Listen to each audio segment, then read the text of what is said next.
Previous episodes के अंदर मैंने एक प्रेडिक्शन की थी पाकिस्तान और बांग्लादेश के ताल्लुकात के हवाले से कि इन दोनों मुल्कों के ग्रोइंग टाइज को न्यू दिल्ली के अंदर बड़ा कंसर्न के साथ देखा जा रहा है और इंडिया अब एक तरह से हाथ धो के बांग्लादेश के पीछे पड़ गया है कि आप अपने आप को डिस्टेंस करें पाकिस्तान से और don't normalise your relations with them because ये हमारे लिए सिक्योरिटी का मुद्दा है। अब ये खुल्लम खुला इंटरफेरेंस है, जाहिर सी बात है बांग्लादेश के इंटरनल मामलात में, because they are a sovereign country और उनके किस मुल्क के साथ कैसे ताल्लुकात होने चाहिए ये डिसाइड करने का हक सिर्फ उनको है।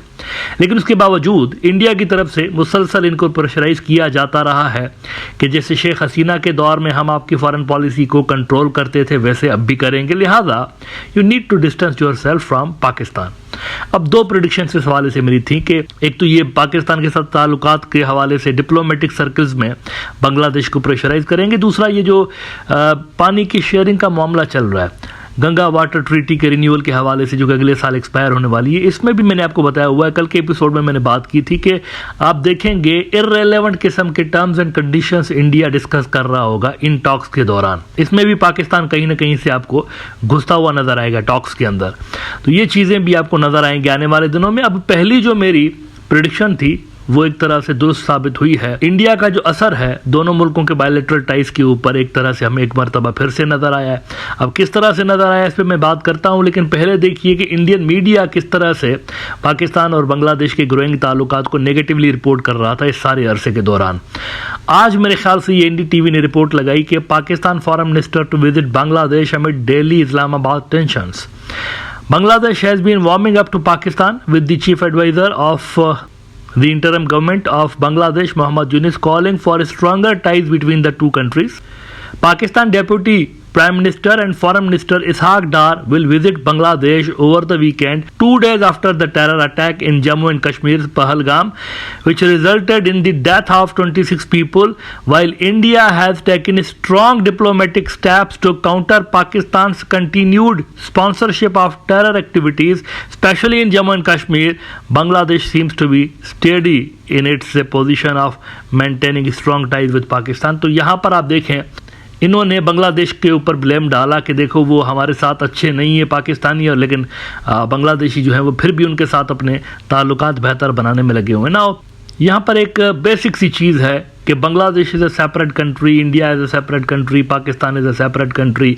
बांग्लादेश के ताल्लुकात किस तरह होने चाहिए पाकिस्तान के साथ ये उनको इंडिया से सीखने की ज़रूरत नहीं है या इंडिया को डिक्टेट करने की ज़रूरत नहीं है इस हवाले से। लेकिन फिर भी आप देखें कि इंडिया की जानिब से इंटरफेरेंस जारी है और उनका मीडिया भी बांग्लादेश को प्रेशराइज कर रहा था कि स्टे अवे फ्रॉम पाकिस्तान। फिर उन्होंने कहा कि सोर्सेज से Dar's 3-day visit to Bangladesh will include discussions on enhancing cooperation in trade, economic collaboration, public diplomacy, defense and security.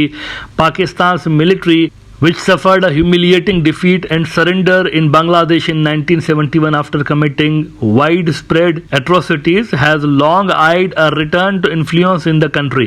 If Dar secures operating space in Bangladesh, Indian strategic experts believe it will be used for anti-India activity. That is why all eyes are on Dhaka during Dar's visit and what Bangladesh signals in its engagement with Pakistan. ना यहाँ पर ये एक भोंडा सा excuse दे रहे होते हैं कि ये जो तमाम पाकिस्तान के साथ आपके मामलात हैं ये हमारी सिक्योरिटी से जुड़े हुए, लिहाजा स्टे अवे फ्रॉम दैट। अब डार साहब की जो विजिट है पाकिस्तान के फॉरेन मिनिस्टर की, ये पहले शेड्यूल्ड थी काफ़ी हफ्ते पहले, मेरे ख्याल से ये विंटर के आखिरी दिनों में शेड्यूल्ड थी।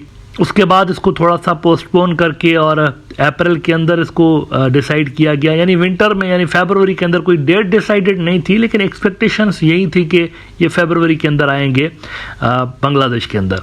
उसके बाद इस विज़िट को पोस्टपोन करके अप्रैल में लाया गया, लेकिन आज ये इतला आ रही है कि अप्रैल में भी ये वाली जो विज़िट होने वाली थी मेरे ख्याल से 27 अप्रैल को, वो मज़ीद पोस्टपोन कर दी गई है, कैंसिल नहीं की गई। कुछ बांग्लादेशी न्यूज़ आउटलेट्स कैंसिल का वर्ड इस्तेमाल कर रहे हैं, but this is not cancel, this is postpone, और ये दूसरी मरतबा पोस्टपोन हो रही है। फरवरी में हुई थी, फिर अप्रैल में हुई है। अब बार बार पोस्टपोन क्यों हो रही है? इंडिया के प्रेशर की वजह से, इंडियन फैक्टर की वजह से ये विज़िट पोस्टपोन की जा रही है और सूटेबल टाइम का इंतज़ार किया जा रहा है। आज द बिजनेस स्टैंडर्ड ने रिपोर्ट किया है कि Pakistan foreign ministers Dhaka visit cancelled. Cancelled नहीं है, ये पोस्टपोन है। इन्होंने कैंसिल लिखा है but this is postpone actually. जो ऑफिशियल कम्युनिकेशन आई है पाकिस्तान की तरफ से उसमें पोस्टपोन का वर्ड है, कैंसिल का वर्ड नहीं है। The new dates for the visit will be finalised through mutual consultation said the foreign ministry. और प्रथम अलो ने भी रिपोर्ट किया Pakistan foreign minister Ishaq Dar's Bangladesh tour postponed. Pakistan's Deputy Prime Minister and Foreign Minister Ishaq Dar's 2-day visit to Bangladesh has been postponed. The Foreign Ministry of Pakistan disclosed this on Thursday. He was supposed to reach Dhaka on 27th April. The Pakistan Ministry of Foreign Affairs said in a message that in the wake of the unwarranted situation, the Deputy Prime Minister and Foreign Minister of Pakistan will not be able to visit Bangladesh on 27 and 28th April. The new date for the visit will be fixed on the basis of discussions between the two sides. Now, ये क्यों हुआ इस तरह से? एक apparent reason यहाँ पर ये नजर आ रहा है कि पाकिस्तान नहीं चाहता कि बांग्लादेश के ऊपर unnecessary दबाव डाला जाए, अननेसेसरी प्रेशर उनके ऊपर डाला जाए। इंडिया की तरफ से पहले ही डाल रहे हैं, वो ऑलरेडी डाल रहे हैं, मतलब खामखा का प्रेशर भी डाल रहे हैं। Restrict your ties with Pakistan, downgrade your ties with Pakistan, वैसे ही डाल रहे हैं आम दिनों में। अब इस मौके पे अगर ये विजिट होती है तो वो जो दबाव बांग्लादेश के ऊपर है उसको आप 10 से मल्टीप्लाई कर दें, इतना ज़्यादा बढ़ा देंगे ये बांग्लादेश के ऊपर प्रेशर कि देखो इन्होंने हमारे मुल्क के अंदर कश्मीर में ये किया है और तुम यहाँ पर इनके साथ अपने टाइज मजबूत बनाने में लगे हुए। हालांकि वी हैव टोल्ड यू कि ये नॉर्थ ईस्ट की सिक्योरिटी से जुड़ा हुआ मुद्दा है, लिहाजा स्टे अवे फ्रॉम देम। तो ये शायद पाकिस्तान के अंदर भी एहसास है कि अगर ये विजिट इस टाइम पे होती है तो बांग्लादेश के ऊपर मजीद दबाव ये डालने की कोशिश करेंगे। और obviously Pakistan don't want Bangladesh to be in a difficult situation diplomatic हवालों से। सो देखें, मैटर जो था it was between Pakistan and India, लेकिन घूम फिर कर इसने असर कहां पर डाला है? बांग्लादेश के फॉरेन रिलेशंस के ऊपर। अब बांग्लादेश का तो कोई लेना देना नहीं था ना इसमें, यानी इंडिया और पाकिस्तान के आपसी मामले में अगर देखा जाए तो बांग्लादेश का कोई लेना देना नहीं था। लेकिन इंडिया की तरफ से मामलात ऐसे कर दिए गए हैं, हालात ऐसे कर दिए गए हैं कि इनडायरेक्टली वो इनकी फॉरेन पॉलिसी को डिक्टेट ही कर रहे हैं, बांग्लादेश की फॉरेन पॉलिसी को, कि नहीं इस मुल्क के साथ दोस्ती नहीं चलेगी, इसके साथ चलेगी। अब इसका साफ मतलब यह है कि इंडिया के जोन ऑफ इन्फ्लुएंस पे रहने का मतलब यह है, यानी अगर बांग्लादेश इंडिया के जोन ऑफ इन्फ्लुएंस में ही रहता है जैसे शेख हसीना के दौर में था, तो इसका साफ साफ मतलब यह है कि जो स्ट्रेटेजिक ऑटोनॉमी है ना बांग्लादेश की, आज़ाद फैसले करने की जो क्षमता है उनकी, इंडिपेंडेंट फैसले करने की जो क्षमता है, उसको कंप्रोमाइज किया जाएगा एज यूजुअल। जैसे शेख हसीना के दौर में बांग्लादेश आज़ादाना फैसले नहीं कर सकता था अपने फ्यूचर के हवाले से, उनकी जो मुख्तलिफ मुल्कों के हवाले से नीति थी वो अपनी मर्जी की नहीं बना सकते थे। आगे भी ऐसे ही चलेगा। अगर बांग्लादेश एक हद से ज़्यादा इंडिया के जोन ऑफ इन्फ्लुएंस में रहता है, जो कि ऑब्वियसली इस वक्त नहीं है, रिवॉल्यूशन के बाद मैं मानता हूं कि काफ़ी हद तक इंडिया का इन्फ्लुएंस श्रिंक हुआ है, मुकम्मल तौर पर ख़त्म नहीं हुआ है, मुकम्मल तौर पर ख़त्म नहीं हुआ है, श्रिंक ज़रूर हुआ है। इस वक्त भी इंडिया का इन्फ्लुएंस बांग्लादेश के ऊपर है।